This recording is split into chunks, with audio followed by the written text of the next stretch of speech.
राजधानी में हिंसा बढ़ने के कारण सूडान गृह युद्ध की ओर बढ़ रहा है।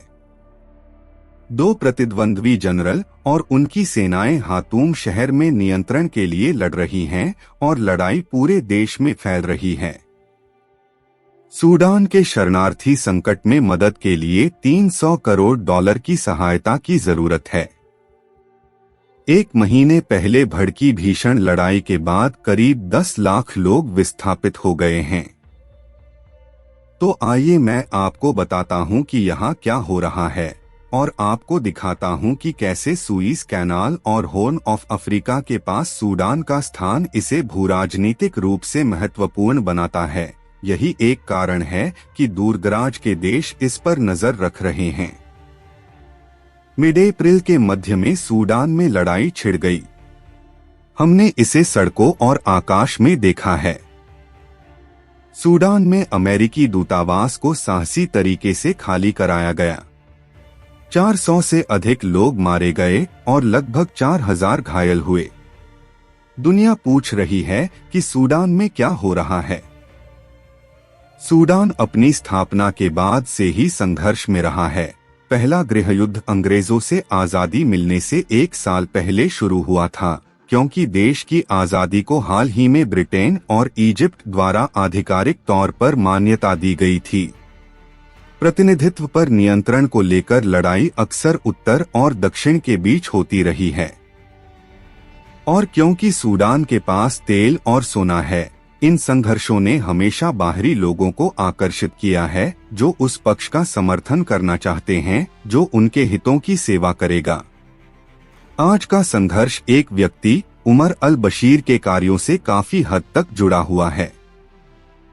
सूडानी सेना के एक कर्नल जिन्होंने 80 के दशक के अंत में देश के दूसरे गृहयुद्ध के दौरान रक्तहीन तख्तापलट में सरकार संभाली, उन्होंने सूडानी संसद को तुरंत भंग कर दिया। उन्होंने राजनीतिक दलों पर प्रतिबंध लगा दिया। उन्होंने इस्लामी कानून लागू किया और एक सैन्य तानाशाह बन गए। और अपनी शक्ति को सुरक्षित करने और विरोध को दूर करने के लिए उसने अपना निजी सैन्य बल बनाने के लिए देश के पश्चिम में मिलिशिया के एक समूह को इकट्ठा किया। इस सैन्य बल का नेतृत्व हेम्ती नामक एक कमांडर ने किया था। इसलिए 2000 के दशक की शुरुआत में सूडान का तानाशाह दो सेनाओं, सूडानी सशस्त्र बलों बल्कि वफादार लड़ाकों की इस विशेष इकाई को भी नियंत्रित करता था, जिसे उसने इन मिलिशिया से इकट्ठा किया था। सत्ता में बने रहने के लिए उसे जिस किसी की भी जरूरत होती है, उसे सत्ता से हटाने के लिए वह इस ताकत का इस्तेमाल करता है, खासकर यहाँ दारफुर क्षेत्र में, जहां गैर अरब समूह सरकार द्वारा उपेक्षित महसूस करते थे और अलग होना चाहते थे। लेकिन अल बशीर इन विद्रोहियों का नरसंहार करने के लिए अपने विशेष सैन्य बल का उपयोग करता है, जिससे सैकड़ों हजारों लोगों की सामूहिक हत्या हुई और इस प्रक्रिया में लाखों लोग विस्थापित हुए। अल बशीर ने अंततः अपनी निजी सेना को रैपिड सपोर्ट कहा जाने लगा। और यह सिर्फ एक सेना नहीं थी। लीक हुए बैंक और कॉरपोरेट दस्तावेजों के एक समूह से पता चला है कि यह सेना एक आकर्षक व्यापारिक साम्राज्य भी है, जो सोने की खदानों पर कब्जा करती है, तस्करी अभियान चलाती है, सीमाओं पर गश्त करती है और क्षेत्रीय संघर्ष में अपने लड़ाकों को भाड़े पर उपलब्ध कराती है और विदेशी शक्तियों के साथ लाभदायक सोने के व्यापार की सुविधा प्रदान करती है, जैसे रूस और संयुक्त अरब अमीरात। एक दस्तावेज में इस सेना के नेता हिमेटा के स्वामित्व वाली कंपनी से सूडान से दुबई तक $30 मिलियन सोने की छड़ों की डिलीवरी के बारे में बताया गया है। और यह इस कहानी का एक महत्वपूर्ण हिस्सा है, क्योंकि तानाशाह अल बशीर को सत्ता में बने रहने में मदद करने के अलावा आरएसएफ ने इस सरदार हैम्मेट को भी बहुत अमीर बना दिया, क्योंकि वह दोनों को नियंत्रित करने के लिए अपने हजारों सैनिकों का उपयोग करने में सक्षम था। सोने का बाजार और सूडान की सीमाएं। 2005 में दारफुर में संघर्ष ने गति पकड़नी शुरू कर दी, इसलिए उत्तर और दक्षिण के बीच दशकों से चला आ रहा गृह युद्ध 2011 तक समाप्त हो गया। इसका परिणाम एक औपचारिक विभाजन है। दक्षिण सूडान आखिरकार अलग हो गया और दुनिया का सबसे नया देश बन गया। एक राष्ट्र का जन्म होता है, संप्रभुता और पहचान का प्रतीक पहली बार उड़ता है, लेकिन वे अपने साथ 75% तेल भंडार भी ले जाते हैं, जो सूडान की अर्थव्यवस्था के लिए एक बड़ा झटका है। इसलिए मुद्रास्फीति बेतहाशा बढ़ रही है, खाद्य पदार्थों की कीमतें बढ़ रही हैं और अल बशीर के पास सेना में राजनीतिक अभिजात वर्ग को रिश्वत और श्रद्धांजलि देने की अपनी प्रणाली को जारी रखने के लिए पर्याप्त पैसा नहीं है। सूडान में जीवन की गुणवत्ता गिर गई और 2019 तक लोग अपने तानाशाह के प्रति गुस्सा होने लगे। पूरे देश में लोग लोकतंत्र की मांग करते हुए सड़कों पर उतरते हैं और अपने तानाशाह का विरोध करते हैं। सूडानी सेना और आरएसएफ, ये दो अलग अलग सैन्य संगठन, दोनों जानते हैं कि क्या होने वाला है। उन्होंने मिलकर अल बशीर को उखाड़ फेंका, उसे जेल भेज दिया और सरकार पर कब्जा कर लिया। यह 2019 का अंत था और उमर अल बशीर की 30 साल की तानाशाही का अंत हो गया। और अब सूडानी सेना के नेता जनरल अब्देल फतह अल बुरहान प्रभारी थे। उनके बाद आरएसएफ सरदार अरबती हमीदी थे। वे इस परिवर्तन में सहयोग कर रहे हैं और वे प्रदर्शनकारियों से वादा करते हैं कि वे अंततः देश को एक नागरिक नेता को सौंप देंगे जो लोकतंत्र लाएगा। लेकिन सैन्य नेता अपने वादे से मुकरते रहे हैं। वे वर्षों तक देश पर शासन करते रहते हैं और वे प्रदर्शनकारियों के साथ लगातार दुर्व्यवहार और नरसंहार करते हैं।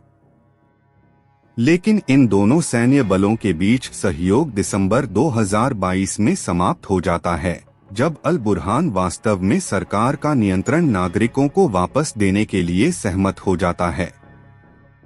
लेकिन उनकी एक बड़ी शर्त है। वह चाहते हैं कि आरएसएफ अब एक स्वतंत्र सेना न रहे। वह चाहता है कि इसे आधिकारिक सूडानी सेना में शामिल कर लिया जाए ताकि हेमेती नहीं बल्कि वह इस पर नियंत्रण कर सके। और यहीं से संघर्ष शुरू हो जाता है। हेमेती, यह सरदार जिसने इस सेना पर अपनी कमान की बदौलत करोड़ों डॉलर कमाए हैं, को यह विचार पसंद नहीं है। वह अपने आकर्षक व्यवसाय सैन्य साम्राज्य को सरकार द्वारा निगलने नहीं देंगे।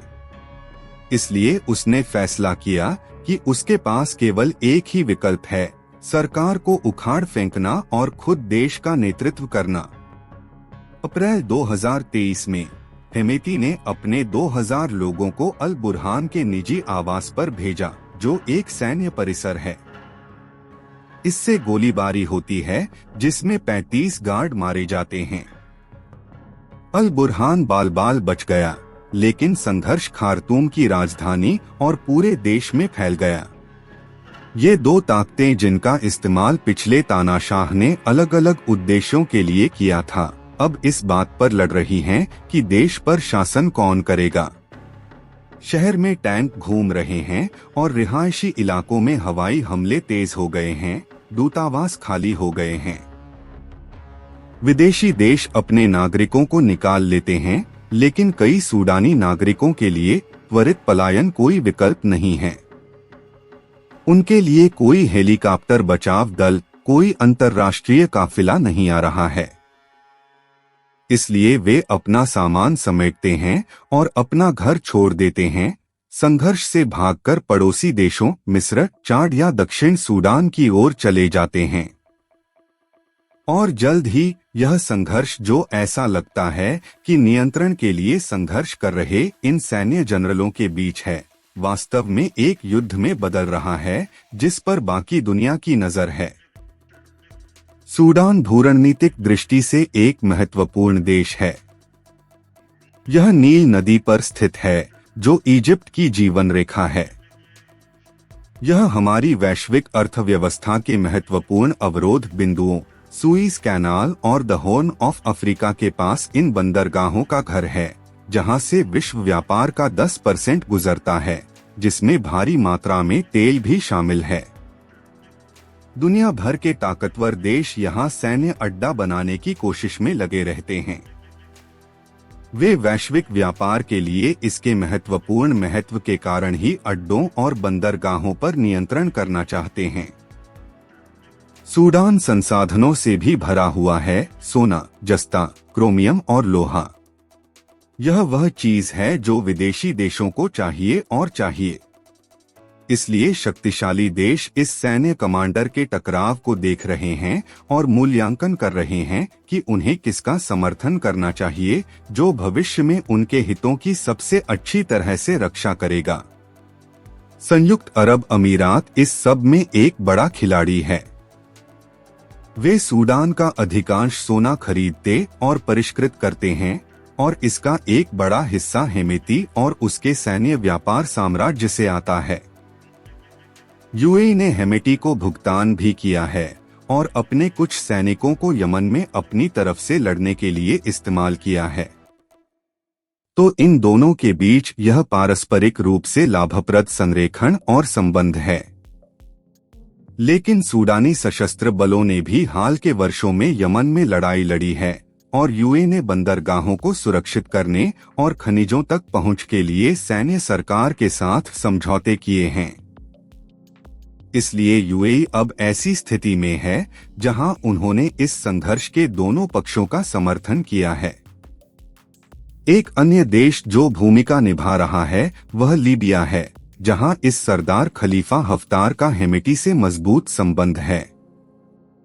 हेमेती ने अपने कुछ लड़ाकों को हफ्तार की तरफ से लड़ने के लिए लीबिया जाने के लिए ऋण भी दिया है। इसलिए अब हफ्तार एहसान का बदला चुका रहा है। आरएसएफ को ईंधन शिपमेंट भेजकर अपने सरदार सहयोगी का समर्थन कर रहा है। इस सब में हफ्तार वास्तव में महत्वपूर्ण है, क्योंकि यदि संयुक्त अरब अमीरात जैसे अन्य देश हेमेती को धन या हथियार भेजने का निर्णय लेते हैं तो वे हफ्तार और उसके नेटवर्क को बिचौलिए के रूप में उपयोग कर सकते हैं। दरअसल ये पहले से ही हो रहा है। हफ्तार पहले से ही रूस की ओर से आरएसएफ को आपूर्ति और हथियार हस्तांतरित करने के लिए बिचौलिए के रूप में काम कर रहा है। हाँ, रूस पहले से ही वैगनर ग्रुप नामक निजी सेना के रूप में यहाँ मौजूद है। वे वर्षों से सूडान में हैं। सूडान में आकर्षक सोने के व्यापार में शामिल होने के बदले में आरएसएफ को प्रशिक्षण प्रदान करते हैं। और जबकि रूस ने अतीत में सूडानी सेना के साथ भी काम किया है, हाल ही में सीएनएन की जांच से पता चलता है कि रूस आरएसएफ के लिए महत्वपूर्ण समर्थन भेज रहा है, जिसका अर्थ है कि उन्होंने इस संघर्ष में एक पक्ष चुना है। लेकिन यहाँ कोई वास्तविक वफादारी नहीं दिखती। रूस संभवतः किसी ऐसे नेता का पक्ष लेगा जो रूसी हितों का समर्थन करेगा और अंततः लाल सागर में एक नौसैनिक अड्डा बनाने के उनके लक्ष्य को सुविधाजनक बनाएगा। और फिर आपको उत्तर में पड़ोसी इजिप्ट मिल गया है, जिसे इस संघर्ष का समर्थन करने में एक अच्छी रेखा पर चलना होगा। इजिप्ट स्वाभाविक रूप से सूडान की सरकार और सेना के साथ है, लेकिन वे सार्वजनिक रूप से आरएसएफ के खिलाफ नहीं हो सकते। वे अभी तक कोई एक पक्ष नहीं चुन सकते। ऐसा इसलिए है क्योंकि इजिप्ट की अर्थव्यवस्था संकट में है। उनकी मुद्रा का मूल्य आधे से अधिक कम हो गया है और वे संयुक्त अरब अमीरात से मदद मांग रहे हैं, जिसने 2013 से उन्हें 100 अरब डॉलर नकद और अन्य सहायता भेजी है। यह मिस्र के लिए नासमझी होगी इस पर संयुक्त अरब अमीरात के विपरीत पक्ष में होना। उनकी अर्थव्यवस्था उन पर निर्भर है, इसलिए वे फिलहाल ज्यादातर तटस्थ रुख बनाए हुए हैं। इथियोपिया और इरिट्रिया दोनों फिलहाल तटस्थ हैं। हालांकि इथियोपिया ने हाल के महीनों में जनरल अल बुरहान को यात्रा के लिए आमंत्रित किया है और इरिट्रिया ने अपने दुश्मन हेमेटी को भी यात्रा के लिए आमंत्रित किया है, यह संकेत देते हुए कि वे इस संघर्ष के भविष्य में विपरीत पक्षों पर उतर सकते हैं। इस बीच सऊदी अरब और संयुक्त राज्य अमेरिका शांतिपूर्ण समाधान की उम्मीद में मध्यस्थ के रूप में कार्य करने की पेशकश कर रहे हैं और कुछ चाइना की ओर देख रहे हैं, जिसने हाल ही में सऊदी अरब और ईरान के साथ एक समझौते पर बातचीत की है। चाइना इसे अपनी नई कूटनीतिक शक्ति दिखाने और सूडान में शांति स्थापित करने के एक और अवसर के रूप में उपयोग कर सकता है। दो जनरलों के बीच ये टकराव जितना दिखता है उससे कहीं ज्यादा है। इसमें पूर्ण रूप से छद्म युद्ध की ओर बढ़ने की संभावना है, न केवल क्षेत्रीय साझेदारों द्वारा जो इस संघर्ष का खामियाजा भुगत रहे हैं, बल्कि विदेशी शक्तियों द्वारा भी जो अपने द्वारा भड़काए जा रहे संघर्ष के विनाशकारी मानवीय प्रभावों की तुलना में अपने स्वयं के हितों को सुरक्षित करने के बारे में अधिक परवाह करते हैं। और इससे भी बदतर, सूडान में हम एक संघर्ष देखते हैं जहां मुख्य खिलाड़ियों इन दो जनरलों दोनों को वही खेल खेलने के लिए प्रोत्साहित किया जाता है जिसे एक बार तानाशाह उमर अल बशीर ने डिजाइन किया था। एक टूटी हुई प्रणाली शीर्ष पर बैठे कुछ लोगों को शक्ति और धन प्रदान करती है, जिससे उन्हें इस प्रणाली को विभाजित और टूटा हुआ रखने के लिए प्रोत्साहन मिलता है, जैसा कि अल बशीर ने इसे डिजाइन किया था। और इस प्रक्रिया में सूडान में उभरते लोकतंत्र आंदोलन की गति को नष्ट कर दिया गया। यह विरोध आंदोलन जिसने तानाशाह को सफलतापूर्वक बाहर निकाला और यह आंदोलन जो लोगों के लिए अच्छा था, उसे एक बार फिर कुछ लालची लोगों ने छीन लिया है। और ऐसा लगता है कि इसका कोई अंत नजर नहीं आ रहा है।